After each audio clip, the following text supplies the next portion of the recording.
கிறிஸ்துவுக்குள் பிரியமானவர்களே, FIBA radio வழங்கும் ஆராதனை வேளை நிகழ்ச்சிக்கு உங்களை அன்புடன் வரவேற்கிறோம். தேவன் ஆவியாய் இருக்கிறார். அவரை தொழுது கொள்ளுகிறவர்கள் ஆவியோடும் உண்மையோடும் அவரை தொழுது கொள்ள வேண்டும் என்றார்.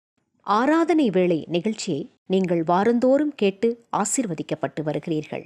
நிகழ்ச்சி பற்றிய மேலான கருத்துக்களை கமெண்ட் செக்ஷனில் பதிவிடுங்கள். உங்கள் நண்பர்களுக்கும் இந்நிகழ்ச்சியை அறிமுகம் செய்யுங்கள். ஆராதனை வேளை.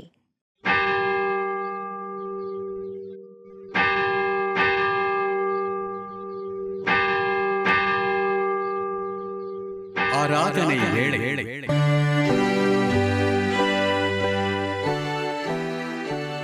நம்முடைய துவக்கம் பிதா குமாரன் பரிசுத்த ஆவியின் திருப்பேரிலே. ஆமென். கிறிஸ்துவுக்குள் பிரியமானவர்களே, ஃபீபா ரேடியோ தயாரித்து ஒளிபரப்பும் ஆராதனை வேளை நிகழ்ச்சிக்கு அன்பர்களாகிய உங்களை அன்போடு கூட நாங்கள் வாழ்த்தி வரவேற்கின்றோம். கர்த்ததாமே நம்மையும் நாம் ஆசிரிக்கின்ற இந்த ஓய்வு நாளையும் அளவில்லாமல் ஆசீர்வதிப்பாராக. ஆண்டவரை நோக்கி நாம் பிரார்த்தனை செய்வோம். எங்களை அதிகமாய் நேசிக்கிற எங்கள் அன்பின் ஆண்டவரே, இந்த அருமையான கால வேளைக்காக நன்றி செலுத்துகின்றோம். 4ஆம் மாதத்தினுடைய 3வது ஓய்வு நாளை நாங்கள் காணும்படியாக அருளை தந்திரதற்காக நன்றிகளை சொல்கின்றோம்.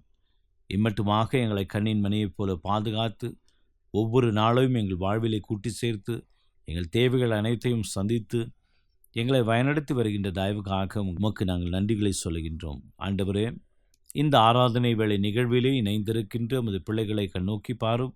எந்த இடத்திலே இருந்தாலும் சரி, எந்த சூழலிலே இருந்தாலும் சரி, தேவனுடைய பிரசன்னம் இறங்கி ஒவ்வொருவரோடு கூட ஆண்டவரை இடைபடும்படியாக நாங்கள் செபிக்கின்றோம். துவக்கத்திலிருந்து முடிய பரிந்தும் தேவன் தாமே எங்களை ஆட்கொண்டு வழிநடத்தி ஆசீர்வதிக்கும்படியாக மீட்பர் இயேசு என்ற திருநாமத்திலே வேண்டி நிற்கின்றோம் பிதாவே.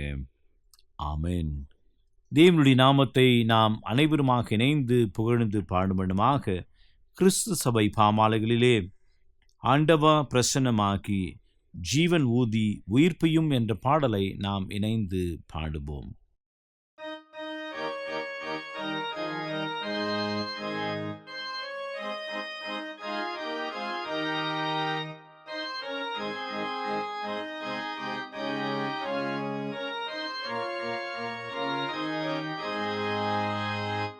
ஆண்டவா பிரசன்னமாகி ஜீவனூதி உயிர்ப்பையும் ஆசை காட்டும் தாசன் மீது ஆசீர்வாதம் ஊற்றிடும்.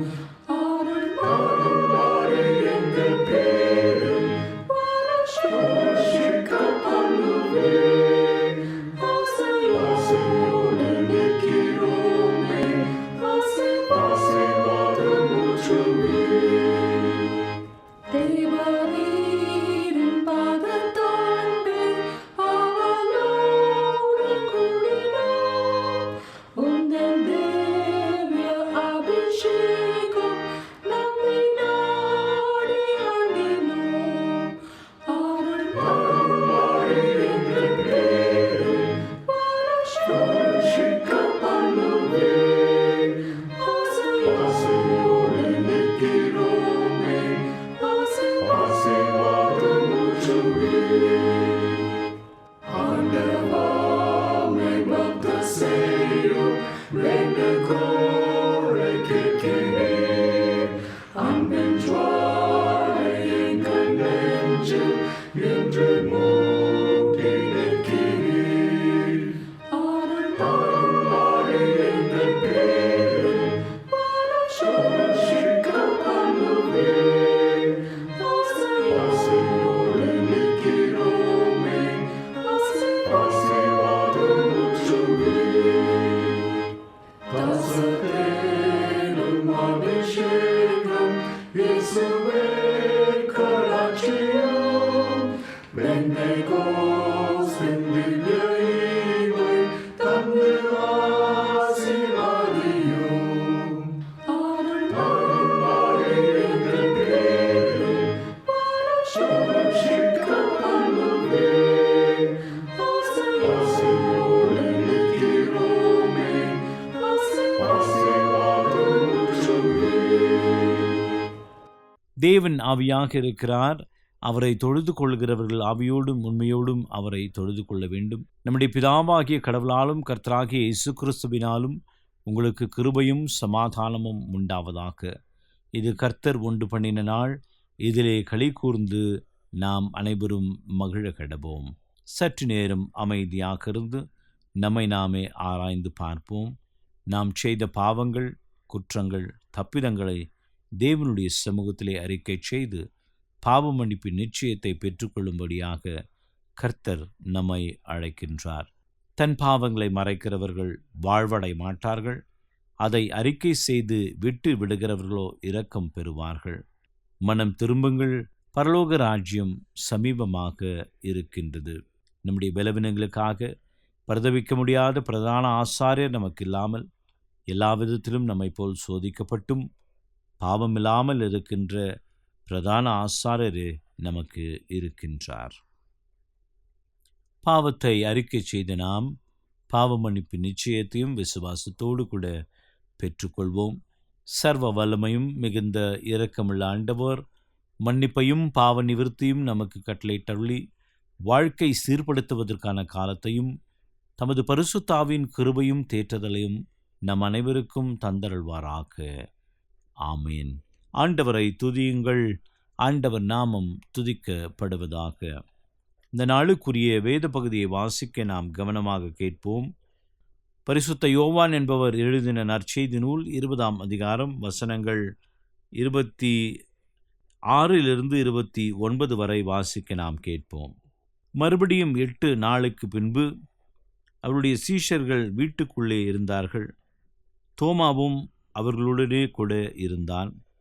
கதவுகள் பூட்டப்பட்டிருந்தது. அப்பொழுது இயேசு வந்து நடுவே நின்று, உங்களுக்கு சமாதானம் என்றார்.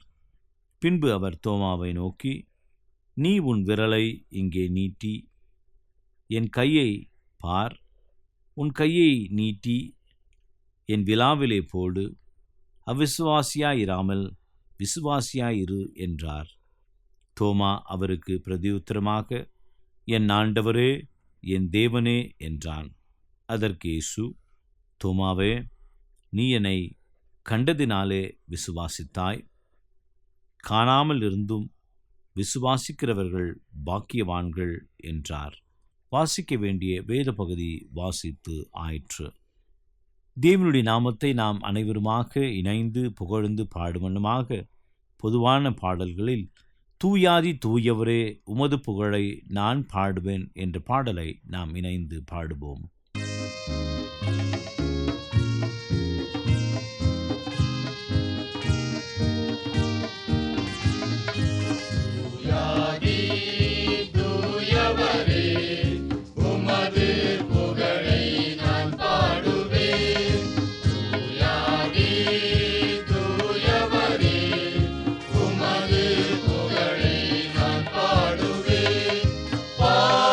எனக்கு வேறென்ன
எனக்கு அருமையான தேவனுடைய சனமே, மீண்டும் ஒரு விசையாக ஆண்டவருடைய வார்த்தையை உங்களோடு கூட பகிர்ந்து கொள்ளும்படியாக ஆண்டவர் தந்த இந்த பெரிதான தயவுக்காக ஆண்டவருக்கு நான் நன்றி சொல்லுகின்றேன். ஒவ்வொரு வாரமும் உங்களோடு கூட ஆராதனை வேளை நிகழ்வினை தொகுத்து வழங்கும்படியான ஸ்லாக்கியத்தை ஆண்டவர் தந்ததற்காக நன்றிகளை சொல்லுகின்றேன். இந்த வாய்ப்புகளை தருகின்ற ஃபீபா நிறுவனங்களுக்கும் நான் நன்றி சொல்ல ஆசிக்கின்றேன். இதன் வாயிலாக அநேக விசுவாசிகளோடு கூட இணைந்து கர்த்தரை மகிமைப்படுத்தும்படியாக கர்த்தர் தந்திருக்கின்ற இந்த பெரிதான ஊழியத்திற்காக கர்த்தருக்கு நன்றி செலுத்துகின்றேன். உங்களுடைய அன்பிற்கும் உங்களுடைய ஜெபத்திற்கும் நான் நன்றி சொல்ல ஆசிக்கின்றேன். தொடர்ந்து எனக்காகவும் தரப்பட்டிருக்கின்ற திருச்சபைக்காகவும் குடும்பத்திற்காக நீங்கள் ஜெபிக்கும்படியாக நான் அன்புடன் கேட்டுக்கொள்கின்றேன். ஆண்டவரை நோக்கி நாம் பிரார்த்தனை செய்வோம். எங்களை அதிகமாய் நேசிக்கிற எங்கள் அன்பின் ஆண்டவரே, இப்படி வார்த்தைகளுக்காக நாங்கள் காத்திருக்கின்றோம். வாழ்வு தருகின்ற வார்த்தைகளை நாங்கள் கேட்டு அதன்படி நடக்க எங்களுக்கு நீர் அருளை தாரும்.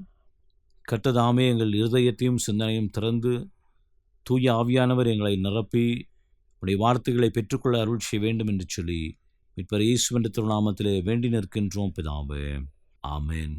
எனக்கு அருமையான தேவனுடைய ஜனமே, இந்த அருமையான வேளையிலும் கூட ஆண்டவருடைய வார்த்தைகளை உங்களோடு கூட பகிர்ந்து கொள்வதில் நான் மகிழ்ச்சி கொள்கின்றேன். ஒவ்வொரு வாரமும் இந்த ஆராதனை வேளை நிகழ்வின் வாயிலாக உங்களோடு இடைப்படுவதில் நான் மகிழ்ச்சி அடைகின்றேன். ஆண்டவருடைய உயிர்த்தெழுந்த நாளை நாம் எல்லோரும் விமர்சையாக கொண்டாடினோம்.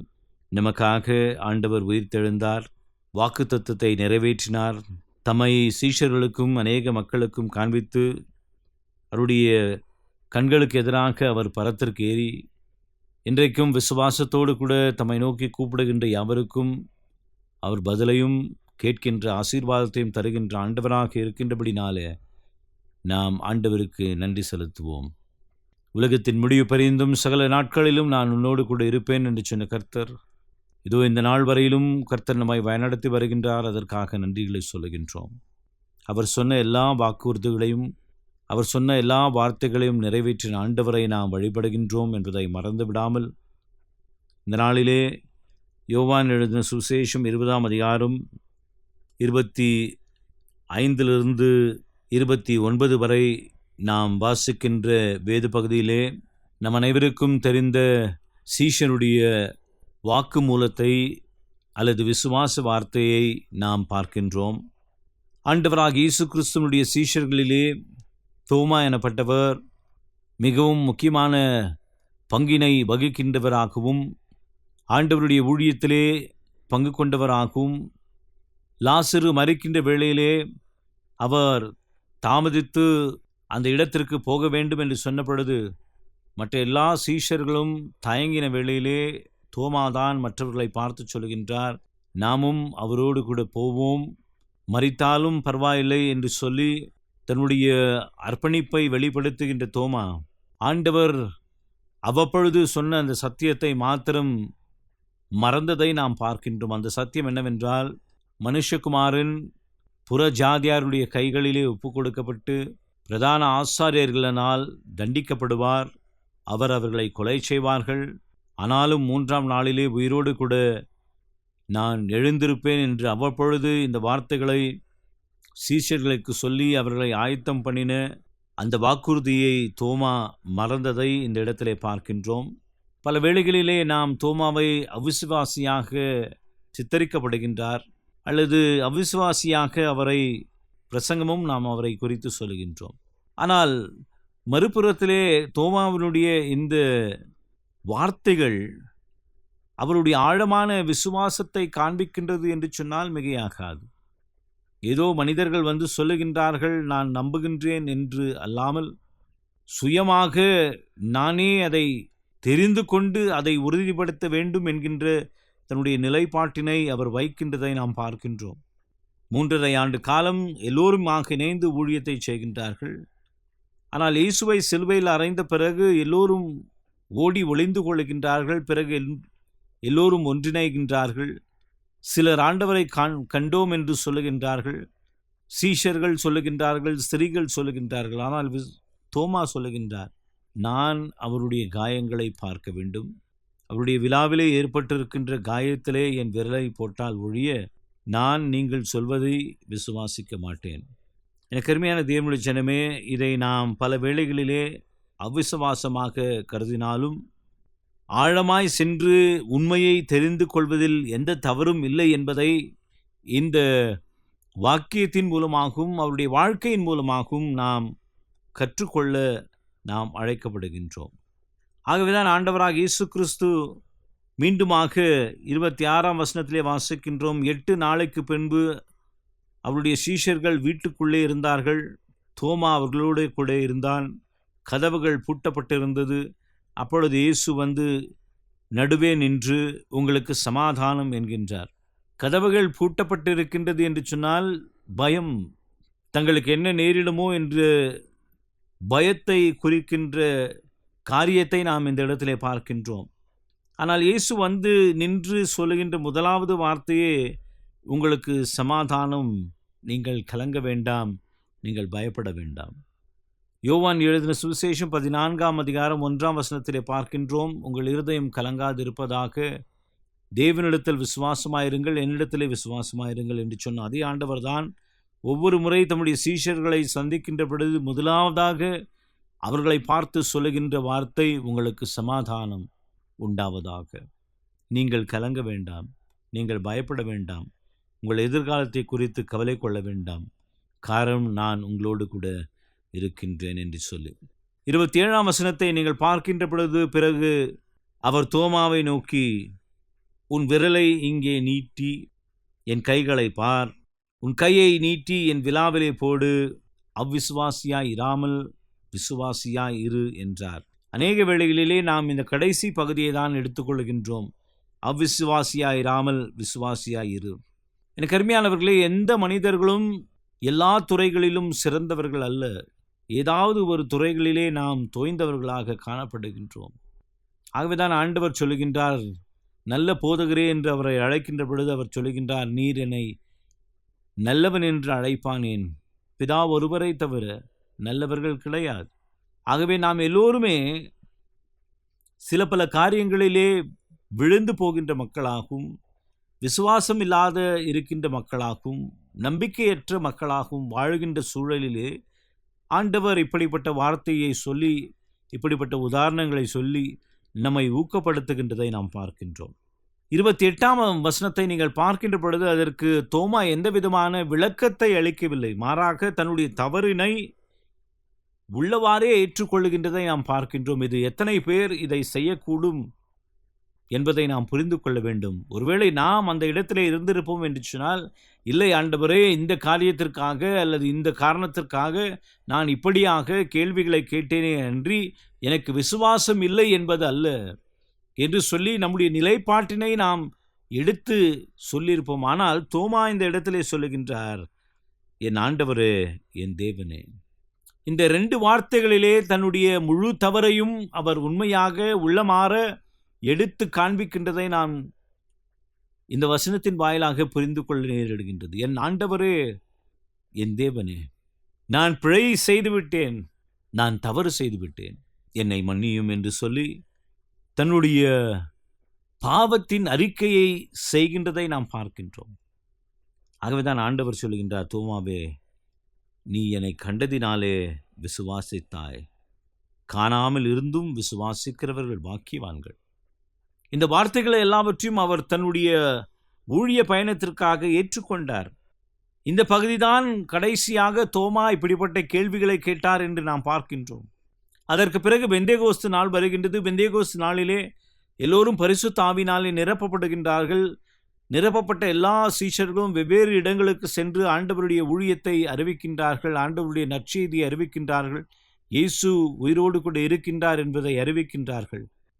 வெகு தொலைவாக வந்த ஒரு சீஷன் என்று சொன்னால் அது தோமாதான். எல்லா சீஷர்களும் வெவ்வேறு இடங்களுக்கு செல்கின்ற பொழுது தோமா இந்திய தேசத்திற்கு வருகின்றார். இந்திய தேசத்திலே கேரள பகுதியிலே வந்து ஆண்டவருடைய நற்செய்தி பணியை துவங்கி அங்கிருக்கின்ற 7 திருச்சபைகளை நிறுவுகின்றார். பிறகு சென்னை பகுதியிலே சென்று தன்னுடைய ஊழியத்தை ஆரம்பிக்கின்றார். பரங்கிமலைக்கு சென்று அந்த இடத்திலே அவர் மாலைதோறும் ஆண்டவரோடு கூட ஜெபத்திலே சம்பாஷணை செய்கின்றதை நாம் வரலாற்றிலே பார்க்கின்றோம். அப்படி சம்பாஷணை செய்து கொண்டிருக்கின்ற ஒரு மாலை நேரத்திலே தான் அவர் ஈட்டினாலே குத்தி இரத்த சாட்சியாக மரித்தார் என்று சொல்லி வரலாற்றிலே நாம் பார்க்கின்றோம். ஆக எனக்கு கருமையான தேவனுடைய ஜனமே, தோமாவினுடைய வாழ்வு அவ்விசுவாசமுள்ள வாழ்வு அல்ல. மாறாக உண்மையை அறிந்து கொண்டு அந்த உண்மைக்கு ஏற்பார் போல தன்னுடைய வாழ்வை அமைத்து கொண்டு ஒரு உண்மையான சீஷன் என்று சொன்னால் மிகையாக்காது. தன்னையே ஜீவபலியாக ஒப்பு கொடுத்து இயேசு கிறிஸ்து தான் மெய்யான தேவன், ஜீவிக்கின்ற ஆண்டவர் என்பதை தன்னுடைய வாழ்விலே அங்கிருக்கின்ற மக்களுக்கு எடுத்து காண்பித்து அவருக்காக மரித்தார் என்று சொல்லி நாம் பார்க்கின்றோம். இன்றைக்கு நம்முடைய வாழ்விலே ஏற்படுகின்ற சோதனைகளிலும் சவால்களிலும் அவிசுவாசமான நேரங்களிலும் தோமா அவர்கள் நமக்கு முன்மாதிரியாக சாட்சியாக இருக்கின்றார். நாம் தவறு இழைக்கின்ற பொழுதெல்லாம் எத்தனை முறை நாம் தோமாவை போல, ஆண்டவரே, என் தேவனே, நான் தவறு இழைத்து விட்டேன் என்று உள்ளமாறு நாம் சொல்லி அந்த தவறுக்கான மன்னிப்பை பெற்று அவருக்காக சாட்சியாக வாழ்கின்றோம் என்பதுதான் இந்த நாளிலே நாமே ஆராய்ந்து பார்த்து கேட்க வேண்டிய கேள்வி. பிரியமானவர்களே, ஆண்டவராக இயேசு கிறிஸ்துவும் கூட நாம் விழுந்து போகாதபடிக்கு எப்பொழுதும் விசுவாசத்திலே நிலைத்திருக்கும்படியாக நமக்கு பலனாக, அரணாக, உதவியாக இருக்கின்றார். ஆகவேதான் பவுல் சொல்கின்றார், என்னை பலப்படுத்துகின்ற கிறிஸ்துவினாலே எல்லாவற்றையும் செய்ய எனக்கு பலன் உண்டு என்பதை தோமாவினுடைய வாழ்விலிருந்து நாம் கற்றுக்கொள்கின்றோம். எருசலேமிலிருந்து இந்திய தேசத்திற்கு வந்து மொழி தெரியாத இடத்திலே ஆண்டவருடைய வார்த்தைகளை அறிவித்து, இடம் தெரியாத இடத்திலே சென்று ஆண்டவருடைய சாட்சியாக அவர் மரித்தார் என்று சொன்னால் அவருடைய விசுவாச வாழ்வு நமக்கு பாடமாக அமைகின்றது என்று சொன்னால் மிகையாகாது. அதற்கு பிறகு அவர் அவிசுவாசியாமல் இருந்ததே கிடையாது. விசுவாசத்தோடு கூட ஆண்டவர் என்னை எங்கே அனுப்புகின்றாரோ அங்கே நான் அவருக்காக ஊழியம் செய்வேன், என்ன நடந்தாலும் அவர் சொன்னது போல அவரோடு கூட போய் நாமும் மரிப்போம் என்று சொல்லி அவருக்காகவே மரித்த ஒரு இரத்த சாட்சி தோமா. ஆக அவரை போல நாமும் நம்முடைய கிறிஸ்தவ ஜீவியத்திலே உயிர்த்தெழுந்த ஆண்டவரை நம்முடைய வாழ்க்கையிலே, நம்முடைய வார்த்தையிலே, நம்முடைய நடக்கையிலே, நம்முடைய செயலிலே, நம்முடைய வழிபாட்டிலே, நம்முடைய ஆவிக்குரிய ஜீவியத்திலே காட்டும்படியாக கர்த்தர் நம்மை இந்த கால வேளையிலே அழைக்கின்றார்.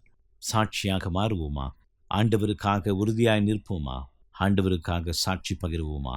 மரண பரியந்தம் என்ன நடந்தாலும் நான் இயேசுவுக்காக சாட்சி பகிர்வேன் என்று சொல்லி தோமாவை போல நாமும் சாட்சி பகிர கர்த்ததாமே நமக்கு கிருபையும் அருளையும் சமாதானத்தையும் தந்தருள்வாராக. ஆமென். ஆண்டவருடைய வார்த்தைகளை கேட்டு நாம் அனைவருமாக இணைந்து நம்முடைய பற்றுறுதிய அப்போஸ்தலர் விசுவாச பிரமாணத்தின் வாயிலாக அறிக்கை செய்வோம்.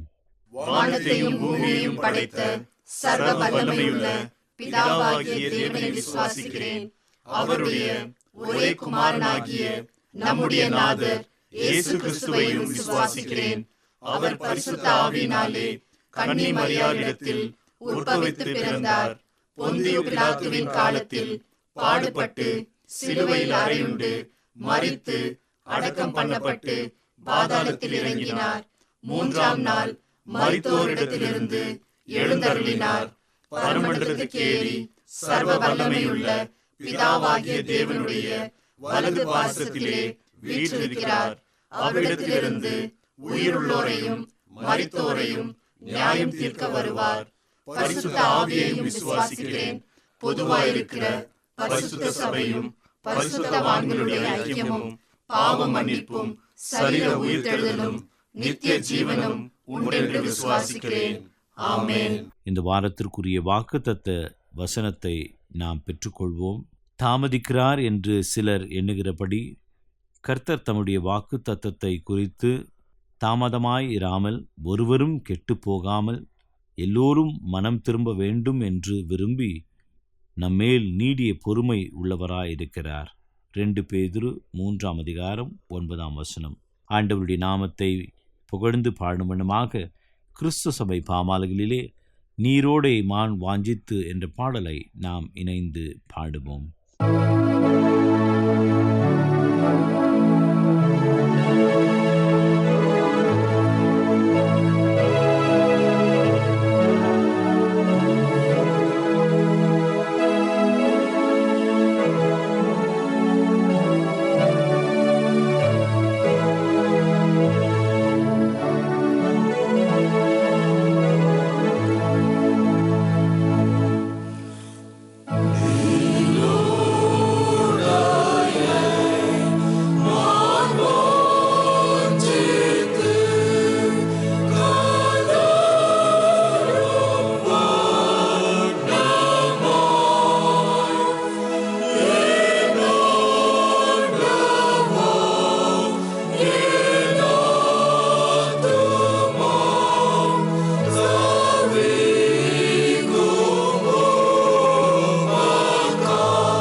ஆண்டவரை நோக்கி நாம் மன்றாடுவோம்.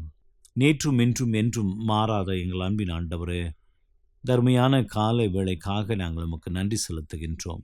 ஆண்டவரே, இந்த ஆராதனை வேளை வாயிலாக இணைந்திருக்கின்ற உமது விசுவாசிகளுக்காக நாங்கள் ஜெபிக்கின்றோம். ஆண்டவரே, பலவீனத்திலே, சுகவீனத்திலே, வியாதியிலே, அநேக விதமான தேவைகளோடு கூட உம்முடைய சமூகத்திலே வந்து காத்து கொண்டிருக்கின்ற உமது பிள்ளைகளை கண்ணோக்கி பாரும். கணவனுக்காக, மனைவிக்காக, பிள்ளைகளுக்காக, பெற்றோருக்காக செபித்து கொண்டிருக்கின்ற அனைத்து பிள்ளைகளையும் நீர் கண்ணோக்கி பாரும். ஆம் ஆண்டவரே, நீர் எங்களை காணுகின்ற தேவன். அதற்காக உமக்கு நாங்கள் நன்றிகளை சொல்லுகின்றோம். உம்முடைய தாசனாகிய தோமாவினுடைய வாழ்விலிருந்து நாங்கள் கற்றுக்கொண்ட சத்தியத்திற்காக நன்றி செலுத்துகின்றோம். தான் இழைத்த தவறுக்காக ஆண்டவரே மனம் திரும்பி உம்மிடத்திலே மன்னிப்பினை பெற்று தம்முடைய ஊழிய பணியிலே திரும்பி பாராமல் உமக்காக இரத்த சாட்சியாக மரித்த அருமையான நம்முடைய சீஷனுடைய வாழ்வுக்காக நன்றிகளை சொல்லுகின்றோம். நாங்களும் கூட கர்த்தாவே எந்த நேரத்திலும் சோர்ந்து போகாதபடிக்கு, எந்த வேளையிலும் ஆண்டவரே அவிசுவாசியாய் இராதபடிக்கு, எல்லா நேரத்திலும் ஆண்டவரே உண்மையை நம்பி நாங்கள் இருக்க அருள் கூற வேண்டும் என்று சொல்லி மன்றாடுகின்றோம்.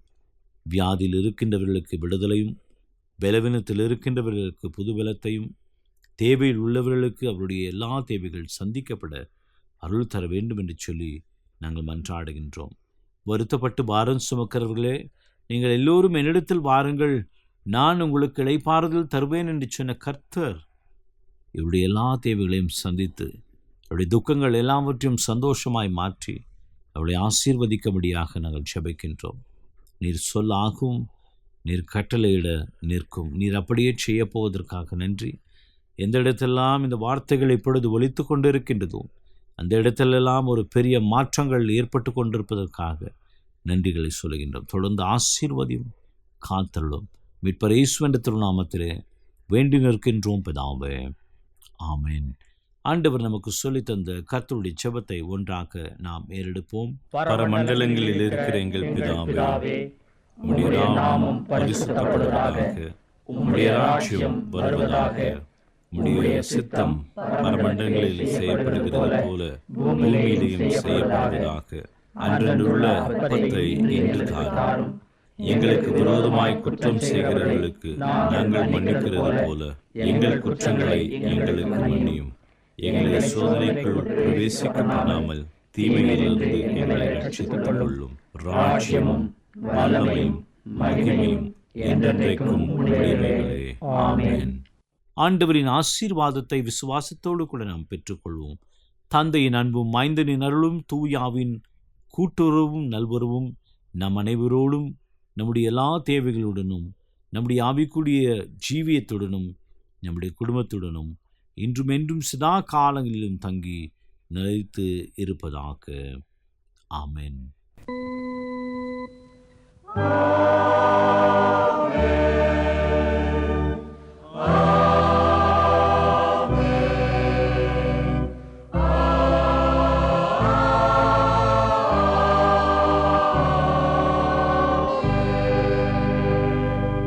ஆண்டவர் உங்களோடு இருப்பாராக. சமாதானத்துடன் சென்று வாருங்கள். மீண்டும் நினைவுபடுத்துகிறோம் நேர்களே, நீங்கள் ஃபீபா ரேடியோவின் நிகழ்ச்சிகள் பற்றிய தகவல்களை அறிந்து கொள்ள விரும்பினால் டிஸ்கிரிப்ஷன் பாக்ஸில் கொடுக்கப்பட்டுள்ள லிங்கை கிளிக் செய்யுங்கள். மேலும் நீங்கள் எங்களோடு தொடர்பு கொள்ள விரும்பினால் டிஸ்கிரிப்ஷன் பாக்ஸில் கொடுக்கப்பட்டுள்ள அலைபேசி மற்றும் தொலைபேசி எண்களை தொடர்பு கொள்ளலாம். வாழ்த்துக்கள் கூறி விடைபெற்றுக் கொள்கிறோம். வணக்கம் நேர்களே.